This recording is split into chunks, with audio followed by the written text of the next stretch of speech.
Ponto de Vista. Apoio Grupo Mendes.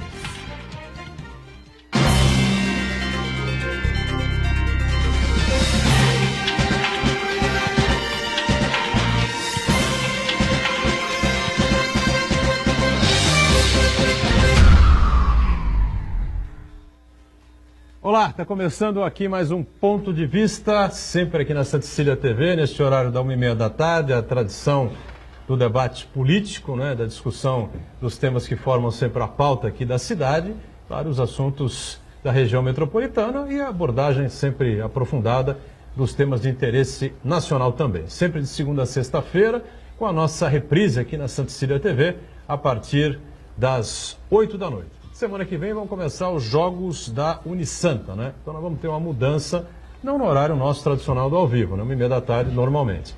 Mas a nossa reprise vai um pouquinho mais à distância, tá certo? Nós vamos para a reprise só a partir da 1h30 da manhã. Você que gosta de ficar corujando nas madrugadas, quando acabar o filme, quando acabar o jornal lá da Vênus Platinada, enfim, você corta e acompanha a reprise do Ponto de Vista. Ou então tem gente aí, gente que eu conheço bastante, né, que dorme 9h30, 10 horas da noite, acorda 1 da manhã, vê o programa, e depois dorme de novo até às 6h30, 7 horas. Muita gente que faz os problemáticos com o sono, tá certo? Bom, lamentavelmente tivemos um novo assassinato aqui na região, né? Um cabo da PM foi assassinado esta noite, na noite de ontem, né, por volta de 23 horas, próximo da meia-noite, enfim, lá no Japuí, em São Vicente. Aluno aqui da Santa Cecília, da Unisanta, né, do 5º ano da Faculdade de Direito. É mais um crime, a gente não sabe se encomendado ou não, provavelmente sim, né? Foi abordado, levou alguns tiros, não estava em operação, né, vinha da faculdade, né, e lamentavelmente acabou indo a óbito, né? Então, tem mais um policial militar acaba sendo assassinado aqui na nossa região metropolitana. No Rio de Janeiro já perdemos a conta de quantos, né? Em São Paulo, no estado, enfim, no Brasil, é uma coisa impressionante. A gente vai falar sobre isso, temas importantes ligados aí à área jurídica, né? Aqui, Ladies First, né? Está com a gente a doutora Patrícia Gores, que é advogada, professora aqui do Direito da Universidade de Santa Cecília, e o PM, não é? O cabo da PM assassinado, o Iverson, se eu estiver enganado, ela pode me corrigir, de Farias, 46 anos, era aluno, né, da Patrícia. Prazer recebê-la. Não, tá tudo bem, né, evidentemente. Nós estamos aqui com saúde, Patrícia. É isso aí. Foi um dia bastante complicado, porque além da notícia de que ele foi morto, e foi morto fazendo o que ele mais gostava, ele era defensor dos animais. Ele estava alimentando um animal de rua, inclusive. Ele saiu aqui da faculdade ontem à noite, estava indo para sua casa, quando foi então, viu um animal de rua, ele sempre carregava ração, e ele parou para justamente alimentar. Quando foi abordado, provavelmente reconhecido, executado, ele chegou a atirar nos bandidos também, mas não resistiu. Foi um aluno que deixou marcas, né? Porque todas as aulas ele sempre vinha falar comigo, sempre vinha fazer uma resenha, né, de final. Bastante inteligente, carinhoso, enfim, 5º ano, né? O 5º ano já na reta final, né? E o 5º ano sempre é um 5º ano de alegria, porque os alunos são duas alegrias, né? Porque os alunos já não aguentam mais. E a segunda questão é a expectativa. Ele estava prestes a se aposentar, cheio de planos, né? Fazendo o que ele mais gostava, que era ajudar os animais. Então, é duplamente apavorizante, né? Quando a gente vê uma notícia dessa e fazendo o bem, né? Pois é. Executado dessa forma. É uma vergonha para todos nós o que está acontecendo no país, né? É uma coisa realmente impressionante. Mortes de soldados e policiais militares aí a toda hora. A gente, na verdade, fica contando mais um, né? Mais um. Lá no Rio de Janeiro, não sei já quantas cruzes, né, são enterradas lá na praia de Copacabana. Com a gente também é sempre um prazer receber aqui o professor Elias Jacó, promotor aposentado, advogado atuante na área penal, né, e colabora com a gente mais uma vez e já começa a ficar à vontade aí para falar mais um crime, mais uma situação vergonhosa porque passamos nós aqui, Elias Jacó. Boa tarde, Edgar, boa tarde, Marcos, doutora Patrícia. Um prazer enorme, eu sou um dos seus seguidores. Não perco uma postagem sua no Face. Olha aí, tá vendo? Eu sou que sou sua fã, pelo amor de Deus, doutor. Eu mensagem há algum tempo cumprimentando-a pela sua combatividade, pelo seu denodo e, sobretudo, na defesa das suas teses, né? Das suas crenças, eu acho assim. Então, eu hoje fico mais satisfeito ainda sabendo que você foi estagiária de uma querida amiga, ex-aluna, a doutora Ana Lúcia, viu? Que eu quero muito bem. Então, seja bem-vindo ao programa. Estamos aqui prontos para aceitar as provocações do Marcos. A outra vez nós empolgamos aí a plateia, né, Marcos? Falta tempo, né? É verdade, foi bom, foi bom. Mas lamentando mais uma vez um episódio desses, né, que mostra que nós estamos numa sociedade de risco altamente violenta, que não vê ainda a luz, não diria no fim do túnel, porque essa luz nós já estamos vendo há algum tempo, né? É o trem que vem no sentido contrário para atropelar a gente, porque realmente... Mas não vemos saída, todos refletem sobre isso, procuram sugerir alguma coisa, mas de fato há aí uma decomposição moral, né, do tecido social, uma degeneração ética das pessoas. Isso contribui para chegar a esse ponto, quer dizer, uma pessoa que praticamente está aí no pórtico da sua nova vida, empolgado, perder a vida assim estupidamente. E isso é mais um símbolo, porque tantas famílias já passaram por essa lamentável e terrível experiência. Muito bem. E lembrando sempre que a vereadora Marielle, né? Marielle, do PSOL do Rio de Janeiro, que foi assassinada há mais de um mês, 40 dias aproximadamente, ela tinha entre as suas atividades, não é, a proteção, enfim, uma atuação forte com relação a viúvas, né? Viúvas de policiais militares assassinados, né? Depois daquele rol de bobagens, de besteiras, né? De coisas absurdas que falaram contra ela, né? Aí o pessoal foi descobrindo lentamente qual era realmente a ação, a atividade da vereadora Marielle. 40 dias se passaram, nenhuma resposta por conta da Polícia Civil, né? O Exército está lá no Rio de Janeiro, acho que o pessoal, a molecada lá do Exército tomando sol em Copacabana, uma aguinha de coco, enfim, de vez em quando dando uma passadinha lá para dar tchau para o pessoal do Comando Vermelho, né? Que continua deitando e rolando, né? E driblando e passando bola embaixo da perna do Exército Brasileiro. E a situação continua aí, nós estamos aí abobalhados com tudo isso que acontece diariamente. Marcos Santana lá na ponta está sempre com a gente, acompanhando as redes sociais, as transmissões nossas aqui, a participação de você que está sempre com a gente. Diga, Santana. Boa tarde a todos. O assassinato de um policial em serviço ou não é um ataque a toda a sociedade, né? Além do drama social, do drama familiar em si, a dor dos amigos, dos colegas, né? Dos familiares, é um ataque direto a toda a sociedade, porque a partir do momento que os bandidos eles atingem, assassinam um policial militar, seja ele em serviço ou não, ou no seu horário de folga, é um ataque direto, de ousadia às instituições, à sociedade. Então, é um ataque que tem que ser frontalmente combatido, as instituições têm que funcionar e temos que ter intransigência ao ataque aos policiais. E eu quero cumprimentar você que nos acompanha ao vivo do ponto de vista, quero convidar você a participar do programa, mandando sua pergunta, crítica, sugestão, pelo Facebook, Ponto de Vista com Edgar Butrão, ou por e-mail, contato@pontodevista.tv.br. O programa também pode ser acompanhado ao vivo na internet, santaportal.com.br/tv. As edições anteriores ficam disponíveis na internet também, no nosso canal no YouTube ou na nossa página no Facebook. E você que nos acompanha na reprise, uma boa noite. Pois é, a reprise começa às 8 da noite, o ao vivo termina às 2h30 da tarde, não é? E neste período, só Deus sabe o que acontece, né? Nesta pobre república em que vivemos, tá certo? Eu ontem desci a lenha aqui no Zé Luiz da Atena, na Rádio Bandeirantes, pelo esculhambação, escracho que foi o programa dele, não é? atacando a figura pública do governador do estado de São Paulo, lá no Márcio França. Né? Deixa isso bem claro aqui, encerramos ontem isso. Eu vou começar a pegar no pé também do jornalista Cláudio Humberto, né? Que atua na Rádio Bandeirantes, lá em Brasília, na Band News Brasília. Né? Eu queria saber qual é a do Cláudio Humberto, entendeu?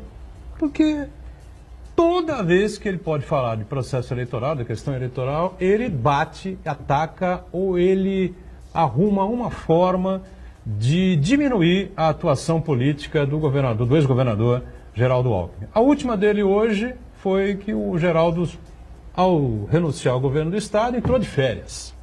O que ele quer? Ele sai por aí fazendo caravana, não é? Que ele reúna lá os militantes do PSDB, como era o caso do Lula. Enfim, a discussão é partidária. Ué, ninguém é candidato ainda. O pessoal vai ser candidato lá em julho. Então, eu gostaria que as pessoas se ligassem, porque a Rádio Bandeirantes, todo mundo sabe, entra aqui, que é uma audiência enorme aqui na região metropolitana. Quase todo mundo ouve a Rádio Bandeirantes, né? Infelizmente, as nossas rádios locais, né, por uma tristeza enorme de quem fez rádio durante muitos anos, o Elias Jacó sabe muito bem disso, né, foi entrevistado por mim, tive a honra de receber o Elias Jacó muitas e muitas vezes nos programas de rádio, saudosos programas de rádio jornalismo. Existem programas de rádio jornalismo, tá certo? Programas de rádio, mas não existe mais o rádio jornalismo em Santos. Não existe uma viatura, não existe uma repórter, não tem produção, não tem uma coisa nenhuma, né? Então a Bandeirantes entra pesado aqui. E ótimo que seja assim, né? Ele tem audiência cada vez mais forte. Mas eu quero saber qual é a do jornalista Cláudio Humberto para cima da candidatura do governador, ex-governador, sempre governador de São Paulo, Geraldo Alckmin. Bom, queria colocar um tema aqui, os dois operadores... Eu ia dar um de pitaco aqui pode dar, com relação a essa questão. O Cláudio Humberto, ele trabalha no Diário do Poder, que é aquele programa Bastidores do Poder. Bastidores do Poder, O Cláudio Humberto não foi aquele que foi citado pela irmã do Aécio Neves? Foi. Então, pode ser que essa postura dele seja para tentar descredenciar esse problema que ele está respondendo na justiça. Talvez, porque assim, é muito estranho quem era até então. E não tem problema nenhum, todo jornalista tem fonte. Óbvio, né? Não tem problema nenhum com relação a isso. Então, talvez seja uma forma de defesa ele atacar, para tentar descredenciar aquilo que foi falado dele. Toda vez que o nome do Geraldo é citado, Geraldo Alckmin é citado, ele busca um problema no estado de São Paulo, né? Algo que ficou para trás, porque é a segurança pública, porque é a questão da saúde, porque não sei o quê. Como se em algum lugar do Brasil a segurança pública, né, estivesse da forma que nós gostaríamos que, na verdade, estivesse, né? Qual é o estado brasileiro onde a segurança pública vai bem? Qual é o estado brasileiro onde a educação vai bem? Qual é o estado brasileiro onde a saúde... Ah, mas São Paulo é o país que mais arrecada.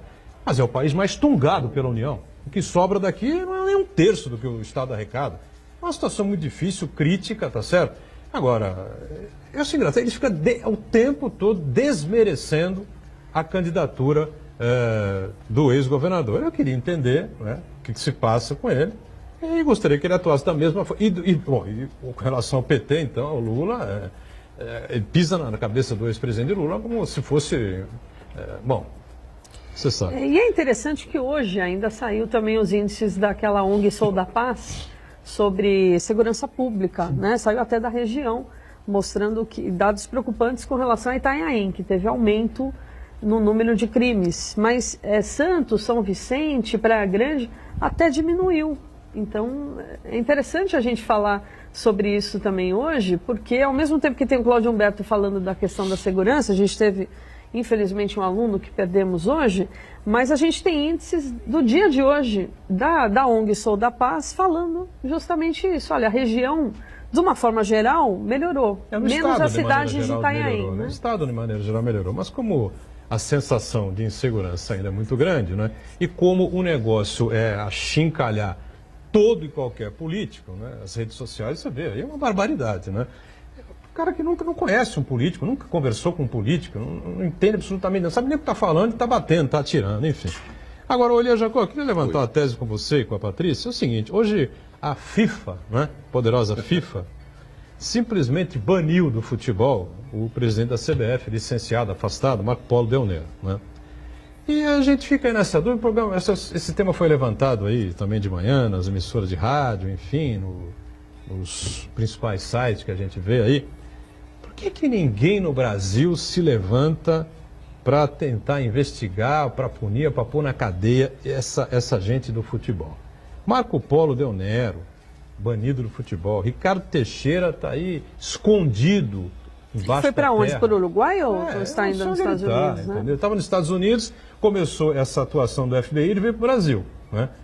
Aí no Brasil não sei o que aconteceu com ele, onde ele se encontra, em que lugar da terra ele se enfiou, né? Que submundo ele está, porque ninguém sabe onde ele anda.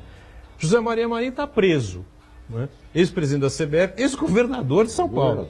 Ex-governador de São Paulo. Está preso lá no armazém lá de seres humanos nos Estados Unidos. Ele recebeu propina, né, pela venda de direitos de transmissões dos campeonatos que a CBF tem lá a logomarca, né? E tem que pagar 3,5 milhões de reais, né, que foi a definição aí da FIFA. Agora também tem o seguinte, ele recebeu propina para vender os direitos de transmissões, né? Quem é que transmite? Quem é que faz as transmissões? Isso que eu ia comentar. Dos campeonatos da CBF. O corrompido é flagrado, agora o corruptor quem nunca corrompe, aparece, né? Vai Quem aparecer será, de novo né? no Jornal Nacional lá, o William Bonner falando que a Rede Globo de televisão jamais corrompeu, enfim. Mas não está na hora de, não só, ou você aproveitar, né, a investigação do FBI e agir aqui dentro do Brasil? Bom, antes do mais, o Marco Del Nero já sabia que ia acontecer isso e preparou a caminha dele. Quer dizer, ele saiu, mas todos os que estão lá na CBF são tudo gente dele. A laia dele. É. E conseguiu fazer lá uma sucessão canhota, não é? E Rogério Caboclo, o presidente. O Caboclo, colocou um caboclo lá, caboclo nos dois sentidos, né? Caboclo no nome, nesse ponto ele deve ser respeitado, mas também o caboclo do Marco Polo Del Nero, que aliás é um advogado, portanto conhece bem esses meandros, né? Com relação a você pretender enquadrar esses cartolas, esses desonestos no Brasil, nós temos uma lacuna legislativa ainda, né, no direito penal, que aqui não se trata de corrupção, se trata de crime contra a administração pública, porque as atividades esportivas, elas são gerenciadas por entidades privadas, não é? Não há suborno de empresa privada. Isso pode gerar, eventualmente, uma justa causa para demissão do empregado, mas, por enquanto, ainda não é crime. Talvez seja esse o problema. Dizer, bom, mas ele lá nos Estados Unidos foram presos. O nosso amigo Marinho está preso, está trancafiado, como estão trancafiados outros cartolas da FIFA.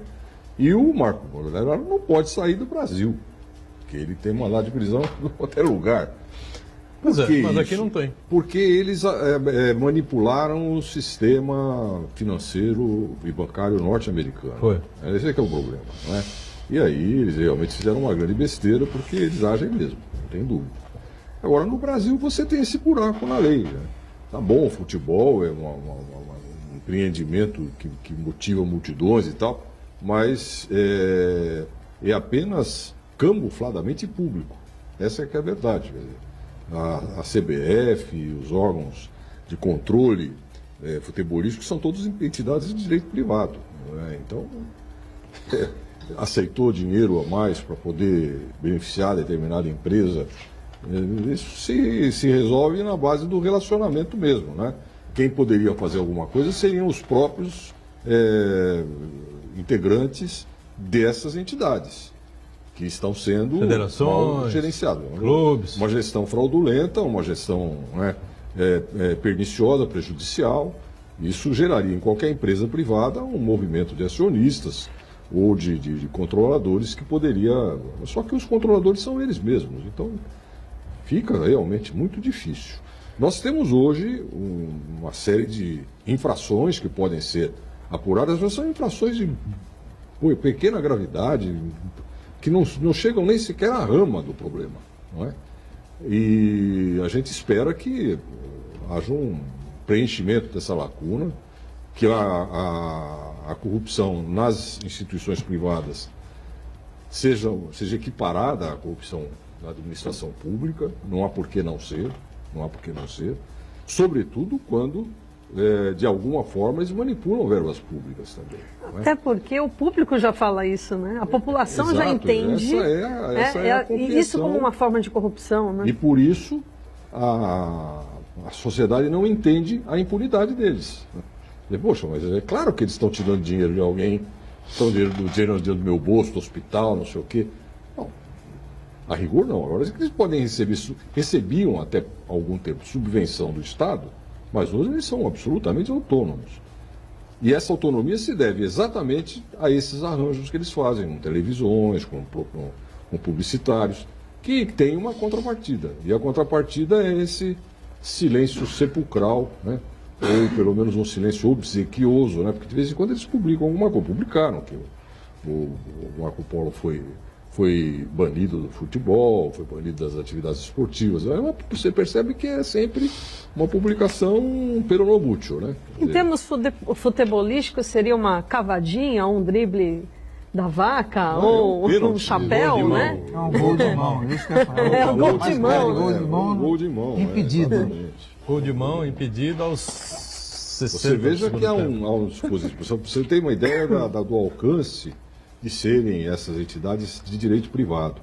Existe uma norma da FIFA, que todos vocês conhecem, todos nós conhecemos, que impede o que os se clubes de acione recorrerem à à justiça comum. O que é um absurdo, né? Será? Mas vamos, se você quiser entrar na justiça comum, você entra, só que eu tiro daqui. Quer dizer, veja, eles chegam a esse tipo de liberdade, digamos assim. Não é? Imagina a financeira, então. Os Estados Unidos também tem essa situação, né, do sistema financeiro americano ter sido utilizado, mas tem também uma outra situação. Lavagem de dinheiro. Porque, também tem isso, mas tiraram os Jogos Olímpicos de Chicago, terra do então presidente Barack Obama. Obama ficou muito bravo, né? E o fair play, né? Onde que entra? Obama ficou muito bravo com essa situação, porque os Jogos Olímpicos de 16, ele tinha certeza que seriam realizados em Chicago e eram para o Rio de Janeiro. E a gente hoje tem certeza absoluta que, claro, teve um rolo danado ali no Comitê Olímpico Internacional, trouxeram os Jogos para cá. Existe, do seu ponto de vista jurídico, e depois eles tiraram a Copa de 22. Exatamente. A Copa de 22 também o Obama e o governo americano tinham certeza que a FIFA ia levar para os Estados Unidos. Os Estados Unidos estão atrás de uma nova Copa do Mundo há um bom tempo já. De repente levaram para o Catar. Aí, bom, peraí. Aí é demais, tá certo? Aí o FBI foi para campo. Mas esvaziaram até o time de futebol, né? Também. A seleção não está na próxima Copa. Não está na Copa. Mas, existe uma maneira, acho que você já está no break aí. Existe uma maneira de jurídica, digamos, de enquadrar esse pessoal, mas é necessário um esforço tão grande do Poder Judiciário e do direito brasileiro que o pessoal acha que a relação custo-benefício não vale a pena. Que seria acionar os dispositivos que permitem a extraterritorialidade da lei penal brasileira. Eles lá estão sendo acusados de lavagem de dinheiro. A lavagem de dinheiro é crime no Brasil, está sendo praticada por brasileiro, e a legislação penal permite que crime praticado por brasileiro fora do Brasil, em determinadas condições, né, seja apurado e punido no Brasil. Via a cooperação internacional. Exatamente. Mas o esforço é muito grande porque seria necessário o preenchimento de 7 condições e seria necessário desafiar uma área do direito no qual muito poucos são versados, e isso realmente acaba não compensando, né? Muito bem, vamos fazer um intervalo e na sequência a gente retoma aqui o ponto de vista. Já, já.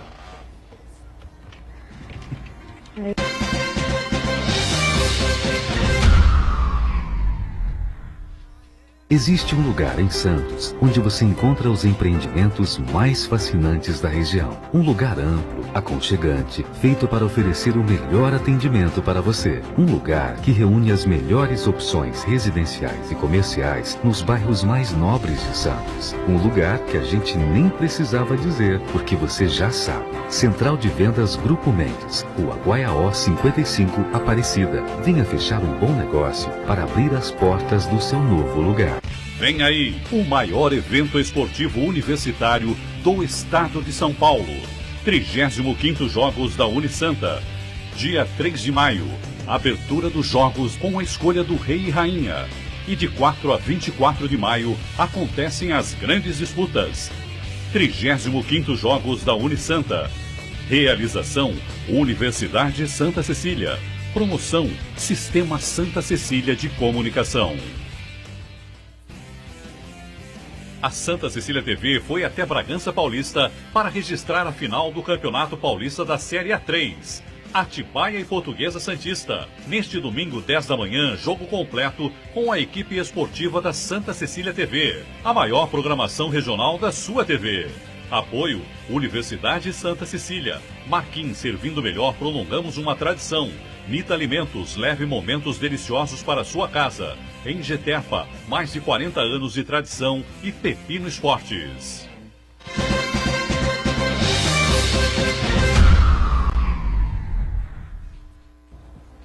Muito bem, voltamos sequência aqui do nosso ponto de vista nesta sexta-feira com dois operadores do direito aqui da região, do estado, enfim, a Patrícia Gores, advogada, e o nosso Elias Jacó, promotor aposentado e também advogado, e o Marcos Santana sempre atento aí às redes sociais, as informações importantes que vem chegando.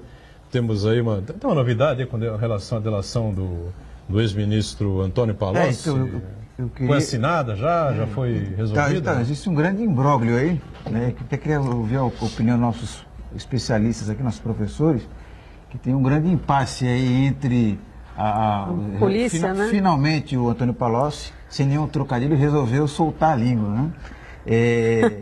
Que maldade, né? Não, mas contar as mas coisas, foi bom, né? foi bom. E na verdade é uma atitude que já vem com um certo delay, né? Um certo atraso, porque desde que a gente lembra muito bem, e naquele depoimento que ele deu ao juiz Sérgio Moro, ele disse que estava muito mais disposto ainda a delatar informações sobre Lula, Dilma, mas também sobre o sistema financeiro, sobre a grande mídia, né? Principalmente a Rede Globo.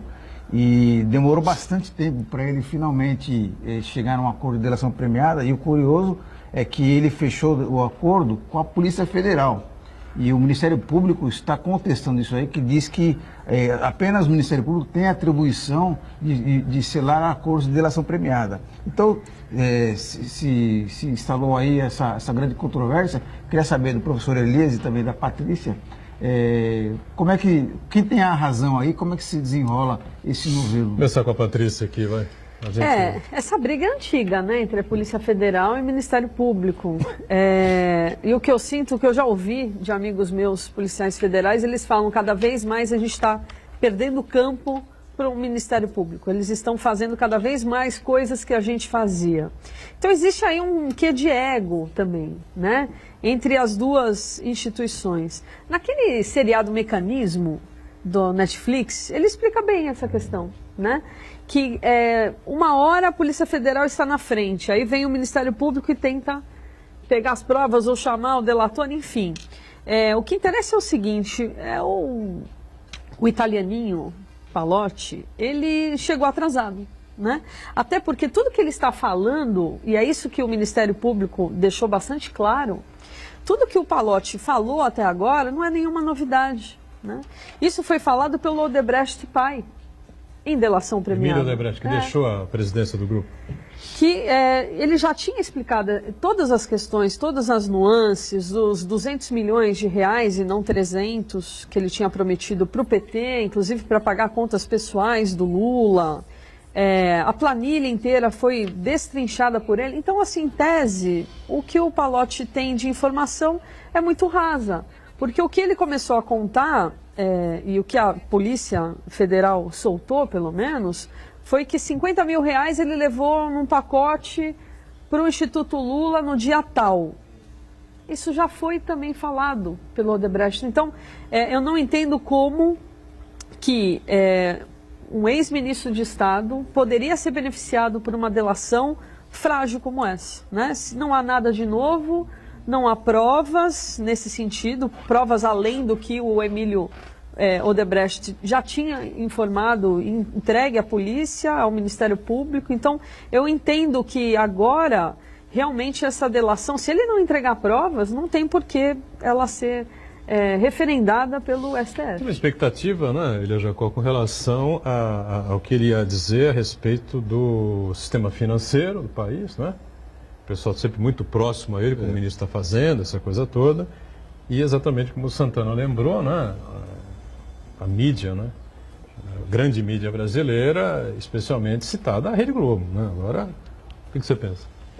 Bem, são duas coisas, não é, que devem ser abordadas. Primeiro, essa divergência entre a Polícia Federal e o Ministério Público Federal não é nenhuma novidade. Essas tensões existem pela própria natureza da nossa organização processual, que dá ao Ministério Público a titularidade da ação penal, faz a polícia trabalhar no sentido de formar convicção do Ministério Público. E o Ministério Público, por seu turno, o Ministério Público brasileiro, que tem ali uma competência limitada no que diz respeito às investigações, pretende ser algo parecido com o Ministério Público, por exemplo, norte-americano, que é quem, afinal de contas, dirige a segurança pública. E no caso específico, a questão da titularidade, da possibilidade de realização da delação premiada, ela está sendo discutida ainda no Supremo Tribunal Federal. O Supremo Tribunal Federal está apreciando uma ação em que se discute exatamente se a Polícia Federal pode ou não pode promover alguma delação premiada. Até porque, né, doutor? Até porque quem prende, é difícil também colocar numa situação confortável. Quem prende vai interrogar para uma delação. Então, agora que a gente está querendo, né, formar a cultura de excluir o juiz desse processo, deixando como juiz, porque o juiz brasileiro é intervencionista, né? Nós temos algumas leis que introduziram modificações no Código do Processo Penal, visando exatamente a dar a amplitude do processo de 3 pessoas, quer dizer, que o juiz não pode fazer prova. Mesmo assim, com muita dificuldade, porque os juízes reagem a isso, né? Agora, que o Ministério Público possa presidir investigações ou realizar investigações que visam única e exclusivamente a fornecer elementos para isso, desde que não se tire a competência ou as atribuições da polícia, o Supremo Tribunal Federal já autorizou. O problema está exatamente na colaboração premiada. Por quê? Porque a colaboração premiada implica um compromisso que se repercutirá na ação. E o titular da ação é o Ministério Público. Então o Ministério Público entende que só ele pode, digamos assim, transigir com aquele que é o seu direito de punir, tá certo? E a Polícia Federal não tem essa possibilidade. Ela pode fazer promessas ao colaborador que depois ela não terá como cumprir, porque não é ela que dirige o processo, não é? E isso é uma questão que está sendo avaliada. Entretanto, no caso específico, esse segundo aspecto desse Palocci, não é? O Palocci é confesso, não é? O Palocci já prestou declarações na condição de testemunha, se não me engano, porque ele não é réu na ação do Atibaia. Já. Também? Não. O interrogatório dele que ele como poderia testemunha. perfeitamente ficar calado, não seria obrigado a responder nenhuma pergunta, poderia mentir à vontade, não é? Porque o direito penal brasileiro permite, o processo brasileiro permite isso, mas ele resolveu abrir o bico. E ele falou coisas gravíssimas, né? Ele falou, por exemplo, que ele era o portador de uma prestação periódica ao Lula, que ele levava pessoalmente dinheiro ao Lula, né? Quer dizer, é uma coisa muito séria. E ele fez realmente... Agora não tem que provar isso, que ele disse? Bom, ele disse isso no processo. A confissão, se compatibilizar com o restante da prova, é um elemento fundamental para a apreciação do caso. E exatamente, ele é o italiano, o Marcelo Odebrecht disse que era o italiano que era o que dava dinheiro para o amigo, contas, né? Quer dizer, essas coisas vão formando uma rede lógica, não é? Podem ser contraditadas, por isso mesmo existe uma ampla defesa e estamos aí para isso. Agora, ele é confesso. O que ele acena com a colaboração premiada, exatamente no ponto que o Marcos levantou. Ele disse que tem mais coisa para contar de outras pessoas. Bom, aí vem a história. Primeiro, ele é um dos cabeças da chamada organização criminosa, porque ele era o gerente financeiro dessa organização. Exatamente, foi ministro de Colaboração Estado. premiada, na sua natureza, na sua origem, não deve favorecer esse tipo de protagonista do crime, porque isso significa impunidade. A colaboração premiada visa a esclarecer exatamente a participação do cabeça. Então, essa é a segunda razão. A terceira razão é exatamente essa que falou a doutora Patrícia. Quer dizer, para o Ministério Público, as informações que ele trazia ou não eram novas, ou eram novas, mas careciam nos anexos de evidências, e o Ministério Público achou que não deveria fazer. Por que eu vou fazer se ele já confessou, se ele já está condenado, se ele é um dos cabeças de quadrilha, e se ele não está me trazendo nada que possa ser tão revolucionário como, por exemplo, do Joesley Batista, que envolveu o presidente da República. Mas uma coisa que eu acho importante a gente lembrar é o seguinte: uma coisa é a delação de uma pessoa presa, né? Que, por exemplo, se a gente pegar o caso do casal de publicitários, o João Santana e a Mônica Santana, a partir do momento que colocaram a Mônica Santana presa e ameaçaram que ela iria para o xadrez de presas comuns, e inclusive a vida dela estaria em risco, o João Santana e a Mônica Santana resolveram abrir o bico. Né? Então, o Antônio Palocci, ele também se encontra preso, praticamente no mesmo tipo de situação. Então, apenas a delação em si, ele chegar com aquela listinha e falar o que o Ministério Público quer dizer, isso é uma coisa. Outra coisa é ele delatar e indicar os caminhos que levem o Ministério Público, a Polícia Federal, ao encontro de provas. Isso não deve ter acontecido até agora, então. Não, né? veja, Essa é a grande questão. Né? Mas quem é que vai fazer uma delação solto? Se realmente... Não é complicado. Faz. Mas é Porque difícil, percebe né? que vai ser preso se não fizer, não é? Mas eu acho que, dependendo da prisão, pode ser uma tortura, não é? No caso dele, ele está preso há 1 ano e 16 O caso da Mônica meses, é uma tortura. Certo. Foi mesmo. Agora, você está com uma prisão preventiva e resolve colaborar com a justiça, nada contra. Nada contra. Não há nada que impeça. Agora, veja bem... O caso dele é preventivo?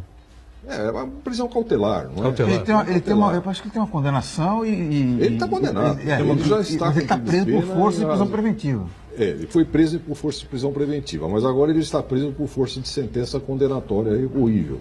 Porque ao proferir a sentença, o juiz determinou que ele continuasse preso. Não é? Isso pode ser revisto pelo Supremo e não foi. O Supremo negou o HC dele. Então, E realmente ele era um dos cabeças, né? Porque ele foi coordenador de campanha, foi citado, né? Ele e o Guido Mantega foram citados como... O Guido Mantega está numa boa, né? Tá, por enquanto. Por hora. né? Por hora, Mas acho que vai ser encanado. seriedade, Eu acho. Tanto que eu não chamo esse crime de crime organizado. Eu acho que crime organizado é uma coisa, né? Instituição criminosa é outra.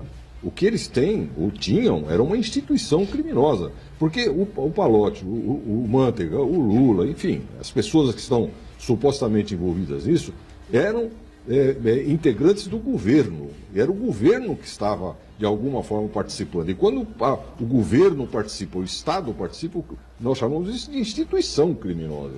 Organização criminosa pode até se servir de algum administrador público, mas não tem na administração pública a sua participação ativa. Agora, você vai dar um benefício a uma pessoa que já está condenada a 12 anos de reclusão e depois vai reduzir a pena dele, vai mandar ele para cumprir pena na piscina da casa dele? Espera aí. Espera aí. Verdade. Agora, tudo bem. Uma coisa é uma coisa, outra coisa é outra coisa. A Polícia Federal poderia fazer? Perfeitamente. Acho que sim. Minha opinião é que a Polícia Federal pode perfeitamente recolher colaborações premiadas, desde que ressalve que os benefícios ficam sujeitos à aprovação do Ministério Público e depois homologados pelo juiz. Mas o Palocci acho que é isso, né? Então você diz, olha, parece que ele não falou. Pelo que se pode deduzir, para a Polícia Federal, ele apresentou elementos novos. Senão a Polícia Federal não teria feito a colaboração premiada.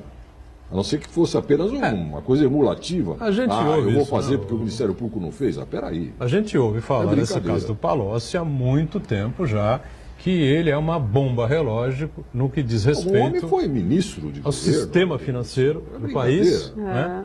E a questão da grande mídia do Brasil, tá certo? A grande mídia do Brasil, todo mundo sabe, capitaneado pela Globo, com as outras grandes emissoras de rede, e os grandes jornais, enfim, né? Não sei se os sites também entrariam nisso, provavelmente, né?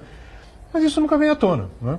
Está lá o Palocci preso, 1 ano e meio, vai fazer 2 anos que ele está preso, e ninguém fala da delação dele. Quer dizer que ele não está falando, será que ele não falou nada? Então, ele entregou o Lula, e o sistema financeiro, ele prefere não falar, ou está segurando... Aliás, essa é uma das acusações contra o Ministério Público de Curitiba, da seletividade em obter os acordos de delação premiada, porque achou suficiente apenas a questão que envolve Lula e o PT, e essa parte que envolveria o sistema financeiro, os grupos de mídia, deixou de lado, não teve a curiosidade de se aprofundar. Essa é uma grande acusação que se faz. Pode ser que não tenha sido isso vai ter que ser revelado agora, porque se a Polícia Federal fez é porque encontrou coisas que o Ministério Público achou que não eram importantes. Infelizmente a grande mídia não está cobrando agora, isso. Ele fez aquilo que a gente chama de chamada de corréu. Isso é, ele admitiu a culpa dele, ao mesmo tempo que admitiu a culpa dele, ele apontou a culpa de outro.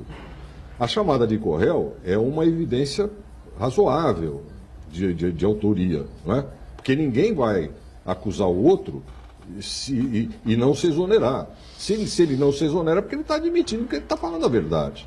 É claro que precisa haver novas provas disso, não é? Não pode ficar só nisso. Mas é uma chamada de corréu, não é só uma confissão, é uma confissão qualificada. E também, professor, no caso de uma delação, se ele não conta tudo e foi beneficiado pela delação, isso também ele é prejudicado diretamente. Exatamente. O procurador revogou a contribuição do Joesley porque entendeu que o Joesley não falou tudo.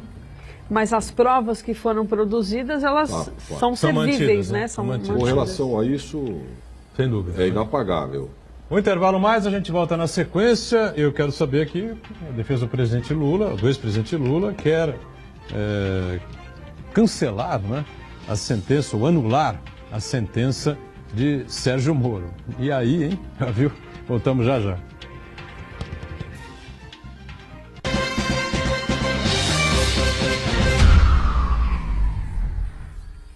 Existe um lugar em Santos onde você encontra os empreendimentos mais fascinantes da região. Um lugar amplo, aconchegante, feito para oferecer o melhor atendimento para você. Um lugar que reúne as melhores opções residenciais e comerciais nos bairros mais nobres de Santos. Um lugar que a gente nem precisava dizer, porque você já sabe. Central de Vendas Grupo Mendes, Rua Guaiaó 55, Aparecida. Venha fechar um bom negócio para abrir as portas do seu novo lugar. Santa Cecília TV no canal 52.1 HD. Se você ainda está com dificuldade de sintonizar a Santa Cecília TV em alta definição pelo sinal digital, você precisa escanear os canais da sua TV através da autoprogramação no seu controle remoto. É bem simples e você sintoniza os nossos programas com qualidade digital de imagem e som sem pagar nada por isso. Santa Cecília TV 52.1. Escaneie e sintonize a maior programação regional da sua TV em alta definição. A Santa Cecília TV foi até Bragança Paulista para registrar a final do Campeonato Paulista da Série A3. Atibaia e Portuguesa Santista. Neste domingo, 10 da manhã, jogo completo com a equipe esportiva da Santa Cecília TV. A maior programação regional da sua TV. Apoio, Universidade Santa Cecília. Marquim, servindo melhor, prolongamos uma tradição. Nita Alimentos, leve momentos deliciosos para sua casa. Em Getefa, mais de 40 anos de tradição e Pepino Esportes.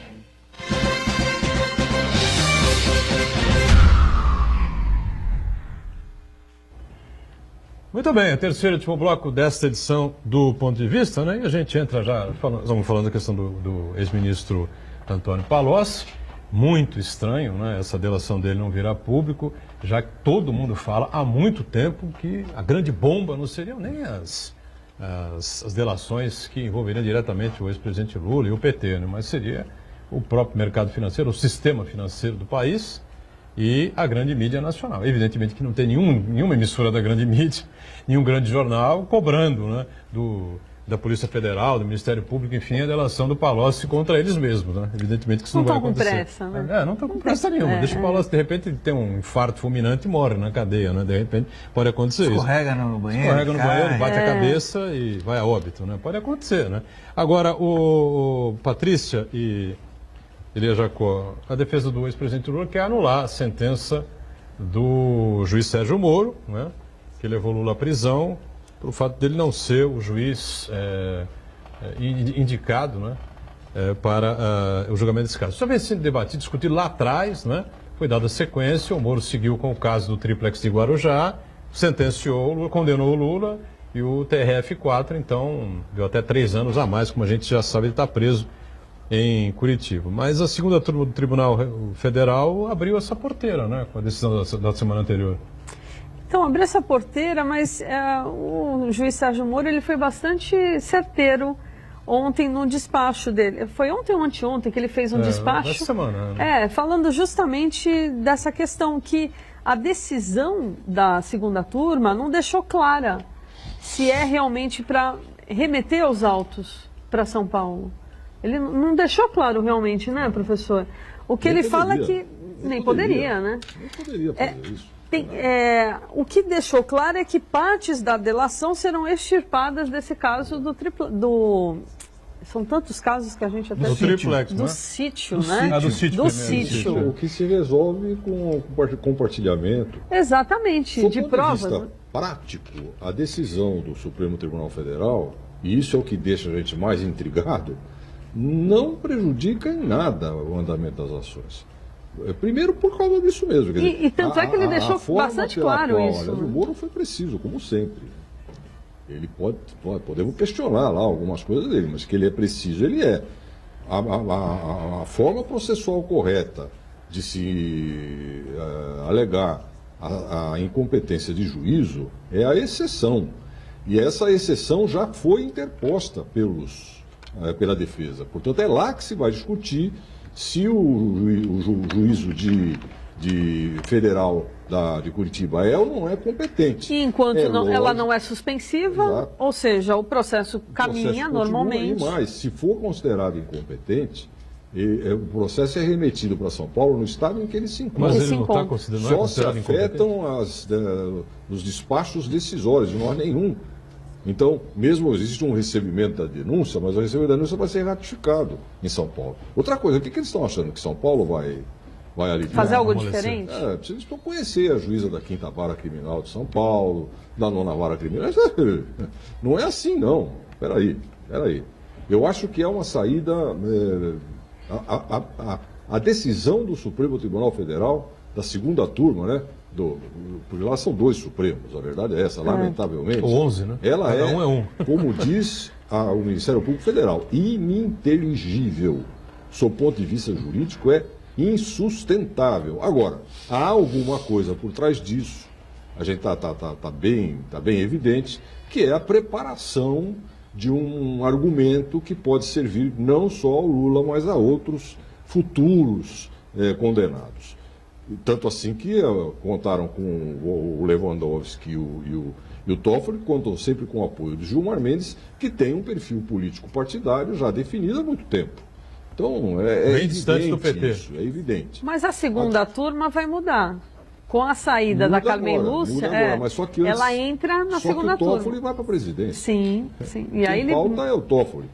Hoje cabe a Carmen Lúcia, por exemplo, promover gestões para que este caso vá para o pleno. Até agora ela não fez isso, mas ela tem poderes para isso. E o Toffoli também teria, mas não vai mandar, vai deixar como está. Bom, até lá já produziu os seus efeitos também, não é? A verdade é essa. Até setembro, tudo isso já estará devidamente resolvido, inclusive ao nível de liberdade do Lula. Eu acho que o Lula tem uma chance de ser libertado essa semana muito grande, porque a decisão está nas mãos da segunda turma novamente, e a segunda turma tem visto com simpatia. É um habeas corpus, é isso? É um habeas corpus, está lá. Eles está pautado para a semana próxima agora. Vamos decidir isso agora. Agora, de fato, dia o que existe 2 de maio, por trás né? disso é que é mais grave. Acho que é. Dia 2 de maio. Não sei se perceberam, no dia do julgamento, o Gilmar Mendes prestou algumas declarações gravíssimas. que não cabem na boca de um ministro do Supremo.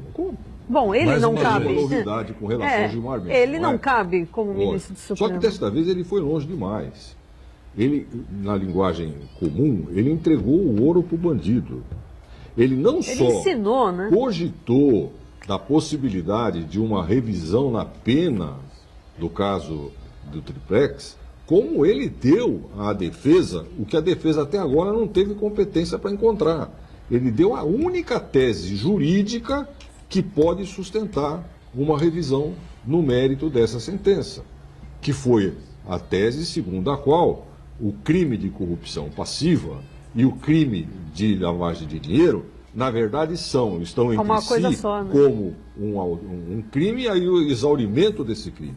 Existe uma forte concepção doutrinária e até jurisprudencial nesse sentido, reduzindo tudo isso a um crime cuja pena mínima é de 2 anos de reclusão.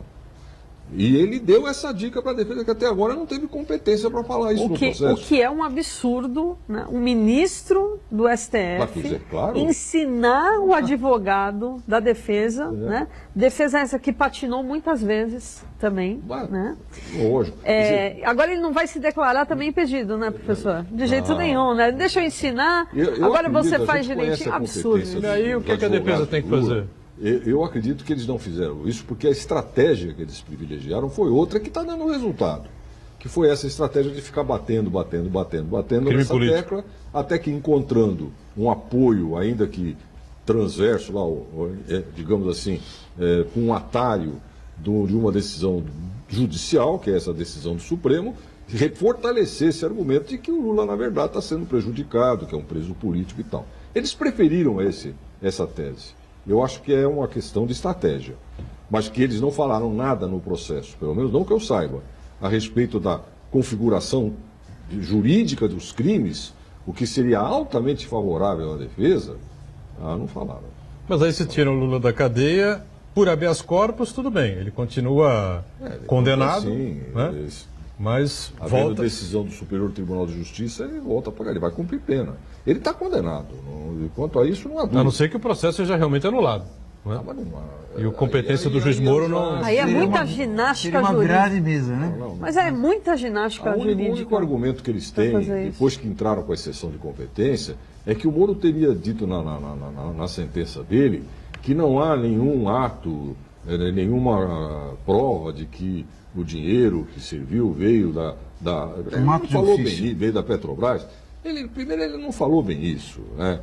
O que ele quis dizer claramente é que isso faz parte de uma conta global e ele não tem como especificar. Esse valor dos contratos ilegais da Petrobras, mas que certamente, conforme todos os que prestaram depoimento falaram, era um acervo de ilícitos entre os quais estava da Petrobras. Isso é... Até então, porque o dinheiro não era carimbado, né? Veio de lá, veio de cá. Era um pool de situações. Na opinião de vocês, quando será que nós vamos parar de discutir esse assunto e aí a gente vai poder debater, quem sabe, algo importante, não é? Os candidatos vão ser obrigados, questionados, a dizer qual é o Brasil que você pensa, não é? Qual a estratégia sua a montar essa aliança? O que você quer debater de país? O que você pensa fazer a partir de 1º de janeiro? O que vai acontecer? Você acha que isso vai parar um dia, Patrícia? Ou nós vamos seguir até... Deus sabe quando? Olha, eu acho que não vai parar tão cedo. A gente está em pleno ano eleitoral, onde isso vai ser voltado à discussão de novo. Eu acho que isso vai voltar à tona, como ainda não saiu, né? A gente ainda está discutindo essas questões e cada hora... E eles gostam mesmo de barulho, né, professor? Cada hora é uma situação, é a juíza que não deixa o médico entrar, porque ele precisa fazer... Quem é que esteja numa saúde plena, como ele mesmo já falou, eu tenho uma saúde plena... Precisa fazer exames periódicos semanais, né? Então, assim, eles gostam de fazer barulho, eles gostam. Ontem o senador Lindbergh também, na comissão de ética, começou a berrar, foi para a mesa diretora, berrou. Então, eles gostam disso, eles querem fazer barulho, porque não tem argumentos. Quem tem argumentos, debate, né? Agora, eu também concordo, eu também já estou cansada de falar sobre isso, eu acho que tinha que virar a página. O nosso país é um país que tem ainda milhões de desempregados, é um país que as indústrias estão tentando se reerguer. É um país onde a economia ainda Hoje está... saíram novos índices, né? 14 milhões quase de desempregados. Oficialmente desempregados. Na verdade tem muito mais, né? Sim. Aquela colega, que estava empregada em algum lugar e tal, mas na hora que você trouxe para o teu escritório para dar uma forcinha, né? Aquele rapaz, filho do seu primo, que estava empregado, não sei aonde e tal, mas está quebrando um galho no escritório do filho seu. Ou então está fazendo trabalhos informais, vendendo bolo, salgadinho. Não está procurando momentaneamente, está cansado, não está aguentando mais correr atrás, enfim, e está sendo aí seguro por alguém próximo, um amigo próximo, alguém da família, enfim. Olha, esses não entram na estatística. Não consigo nem imaginar isso. É um drama, coisa inimaginável. Desemprego realmente... Dramático, né? Não, eu vivenciei... Agora, esse protagonismo que o Poder Judiciário, quer dizer, os membros do Poder Judiciário obtiveram, isso aí acabou habilitando um ex-ministro a ser candidato a presidente da República sem ninguém saber o que ele pensa para o país. Ninguém sabe qual que é a plataforma de governo. Num regime de insegurança jurídica como o que nós estamos vivendo hoje, é a consagração dos salvadores da pátria. Esse senhor, Joaquim Barbosa, ele demonstrou ao longo da carreira dele como ministro que não tem absolutamente o perfil de um presidente daqueles que o Brasil necessitaria hoje, que seria um moderado, uma pessoa capaz de unificar as pessoas, unificar todas as coisas. Infelizmente, nós criamos salvadores da pátria como o tal do Bolsonaro também, e como o próprio Lula. Salvador da pátria. Collor foi o salvador da pátria também. Collor, o caçador de Marajás. Já estão chamando ele de Sassamutema mesmo. Até basicamente ele está começando a ficar parecido. Agora, é um ponto interessante que o Marcos Santana levantou, né? Porque eu defendo a tese de cada macaco com seu galho, tá certo? Agora, o homem foi presidente do Supremo, saiu com um índice de aprovação extraordinário, né? Saiu por cima, como o pessoal costuma dizer, né? Mas agora vai tentar uma candidatura à presidência da República, ele não consegue conversar nem... Não, dialogar de forma nenhuma, né? Até o chinês lá, o norte-coreano, conseguiu, né? Dialogar. Sentaram hoje. Conseguiu, que imagem impactante também, impactante, né? bonita. Ainda tem essas tudo deu certo, né? Tudo bem que o Trump falou assim, olha, ele desistiu, não é bem assim, ele parou com as pesquisas, por hora. Né? Mas já é um respiro, né? Então, se até eles conseguem dialogar entre si, por que Joaquim Barbosa não consegue, né? Ele é destemperado, assim como o Ciro Gomes também, destemperado completamente. O grande problema da candidatura do Joaquim Barbosa é que ninguém sabe o que ele defende para o país. Por exemplo, se a gente pega não tem uma plataforma, o Flávio Rocha, da Riachuelo, ele quer o Estado mínimo, quer que as pessoas trabalhem em situação análoga a escravo, né? O Guilherme Boulos quer que o Estado completo, quer que paparicando cidadão. O Boulos que é completamente ao contrário. Mas a gente sabe o que eles pensam. Agora, o Joaquim Barbosa, o que ele pensa sobre a Previdência? O que ele pensa sobre o tamanho do Estado na vida das pessoas? Ninguém sabe sobre, né? Como vai ser a relação com o sistema financeiro que hoje dá as cartas no Brasil? Ninguém sabe. Então, na verdade, eleger o Joaquim Barbosa é dar um cheque em branco para ele. Né? Ele vai governar com quem?